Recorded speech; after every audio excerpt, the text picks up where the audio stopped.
Bom dia, meus amados! Como vocês estão? Hoje nós vamos começar a ler o livro de Esdras. Eu sou o professor Matheus Sanches e estarei com vocês durante toda essa leitura. O livro de Esdras é um livro muito emocionante, cheio de histórias incríveis. E esse livro ele narra o retorno dos exilados de Judá para a Babilônia. Se você acompanhou as leituras, você percebeu o quanto o povo de Israel pecou, o quanto o povo de Judá, especificamente aqui, porque nesse tempo do exílio a nação já estava dividida entre Reino Norte e Reino Sul, e aqui essa história vai falar sobre o retorno daqueles que pertenciam ao Reino de Judá, que estavam ali na Babilônia. Eles tinham pecado, falhado, mas havia uma promessa de Deus através do profeta Jeremias, que ao final de 70 anos o Senhor traria o povo de volta, mostrando que a ira do Senhor não dura para sempre, e esse castigo tinha tempo e data.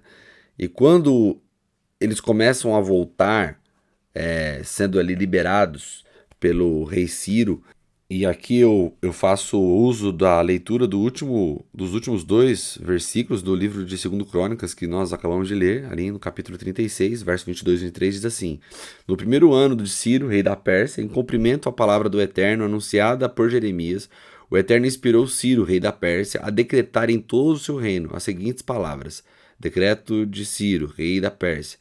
O Eterno, Deus dos céus, entregou-me todos os reinos da terra. Ele também me encarregou de construir um templo de adoração a ele em Jerusalém de Judá. Todos os que pertencem ao povo sintam-se convocados, e o Eterno, o seu Deus, esteja com vocês. Avante. Então nós terminamos o livro mostrando que ali Deus começa a usar Ciro para que o povo retornasse, e não só retornasse, né, mas também tivesse ali pronto para construir o templo. Você vai perceber na história que Esdras é usado ali para reconstruir não só um templo, não só para reconstruir ajudar a reconstruir partes físicas, mas para reconstruir uma fé séria, uma fé pura, uma doutrina baseada nas escrituras. Você vê que ele não faz isso sozinho, né? Você vai ver depois também detalhes disso tudo no livro de Neemias, mas é muito interessante a reconstrução de um povo no sentido de que eles tinham perdido a sua centralidade da palavra, eles tinham inserido justamente por ali muitas pessoas morando com eles que não eram judeus, pessoas que estavam infiltradas ali, fazendo casamentos por conta para criar sociedade, para criar ali vínculo e aliança. Então o povo estava todo misturado com crenças que já não eram alinhadas com a palavra de Deus. Então Esdras ele é usado por Deus não só para ajudar a reconstruir uma nação no sentido físico, mas também para resgatar as origens da fé que eles tinham no Eterno. Né, ele é escrito por Esdras, que Esdras era um sacerdote, um estudioso da Bíblia. Ele não era do tipo que se isolava, mas um homem com fé e coragem suficiente para liderar uma jornada de 4 meses, por quase 1.500 quilômetros, por um país desolado e infestado de bandidos. Por trás de sua aparência erudita e reservada havia uma alma comprometida em ajudar as pessoas a viver de acordo com as Escrituras, com o que as Escrituras ensinam. Toda a história de Deus importava para ele. Ele podia descrevê-la por meio de sua linhagem familiar, que ia até o irmão de Moisés, ou seja, até Arão. Foi escrito para judeus que recuperaram apenas cerca de 1.200 km² do seu país. Um terço dessa medida era deserto. Não havia muito como se sustentar a economia. Os vizinhos ou eram hostis ou insistiam nos casamentos mistos para fazerem sociedade. Seu Deus é bom, nossos deuses são bons, mais ou menos assim, né? Era a atitude tolerante deles. Havia tão poucos judeus e tantos não-judeus que, se os judeus não resistissem aos assaltos e à sedução, facilmente seriam assimilados e desapareceriam em uma ou duas gerações, né? Então, o contexto em torno dessa história é ali entre 538 e 457 a.C. Nesse momento, os persas, né, invadiram a Grécia, e Atenas ajudou a expulsar os persas, né, uma grande cidade egípcia ali no ano de 459 a.C. Com o Egito se revoltando e a Grécia exilando, o rei da Pérsia precisava que a Palestina se mantesse leal. No ano seguinte, ele enviou Esdras, a gente vai ver isso depois, Esdras aparece depois no livro, né? E que era um leal súdito lá na Pérsia, para a Palestina, e Esdras levou consigo uma carga de ouro e prata e autoridades para escolher um governante confiável. Você vai perceber que tem algo por trás também, né? Se você já assistiu aqueles livros sobre os espartanos ali, quando a Pérsia começa a invadir a Grécia ali, Grécia resiste, era mais ou menos nesse período, e eles precisavam fazer aliança e a Palestina era um lugar estratégico, mas tudo isso, na verdade, é um pretexto para que Deus cumprisse aquilo que ele prometeu. Então nós vamos lá no capítulo 1, nós vamos ver justamente o que nós tínhamos lido no finalzinho de 2 Crônicas, né, mostrando que o rei da Pérsia, Ciro, ali estava cumprindo a palavra do Senhor dada a Jeremias, e ele manda um decreto, e o decreto, eu vou ler de novo o decreto aqui de forma mais completa, diz assim: Decreto de Ciro, rei da Pérsia: o eterno Deus dos céus entregou-me todos os reinos da terra, ele também me encarregou de construir um templo de adoração a ele em Jerusalém de Judá.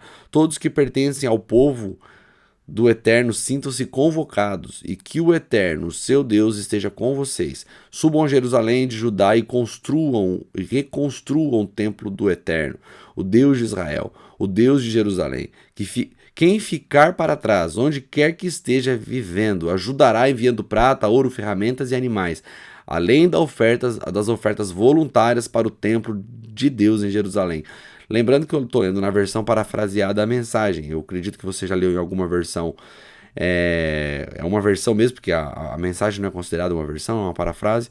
Mas eu estou lendo justamente para que haja uma compreensão e uma leitura de um ponto de vista diferente da sua parte. E aqui vai falar sobre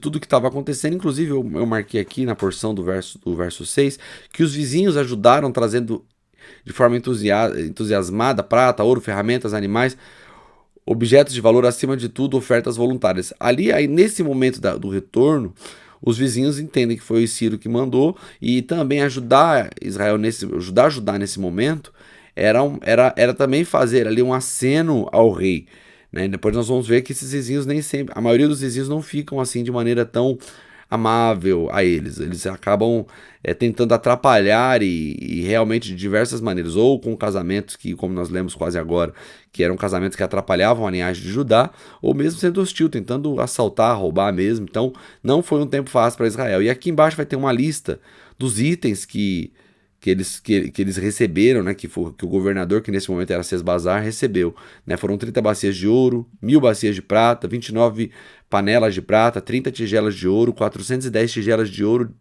de segunda linha e 1000 itens variados. Ao todo, Sesbazar levou consigo 5.400 objetos de ouro e de prata quando voltou com os exilados da Babilônia para Jerusalém. No capítulo 2, nós já vamos ver uma lista não de itens, né? Mas agora uma lista de pessoas.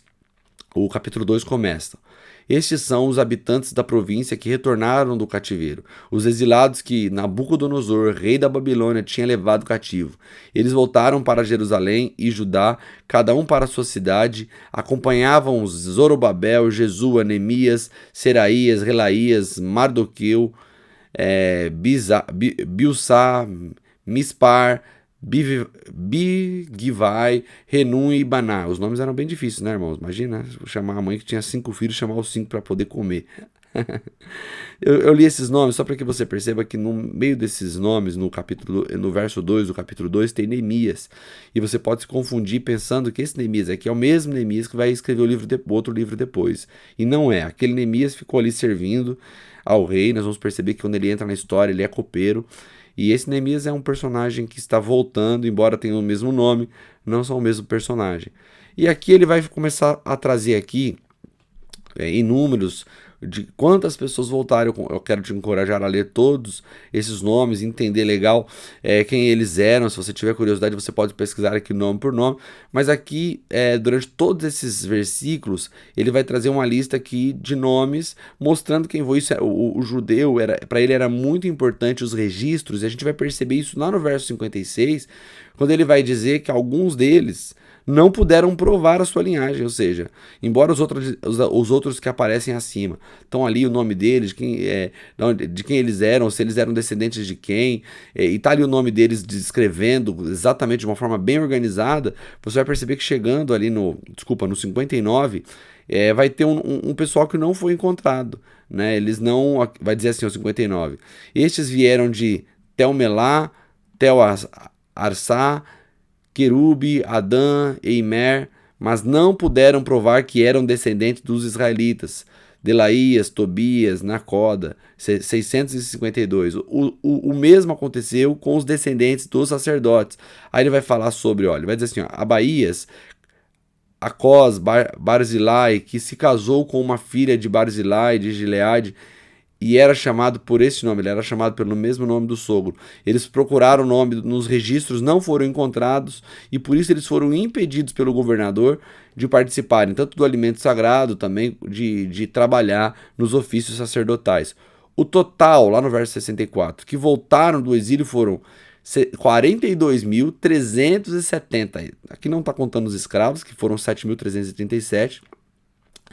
Depois também haviam 200 cantores que possuíam 736 cavalos. Aí vai dizer assim, ó, que tinha 245 mulas, 435 camelos e 6.720 jumentos. Para você perceber como mesmo no retorno, eles ainda tinham um registro de quem era quem, eles conseguiram contar quantos estavam voltando, e embora esse número pareça muito grande, ainda era muito pequeno para o território, e o território estava invadido de não-judeus, como nós já falamos aqui, que era um grande problema para esse pessoal que estava voltando.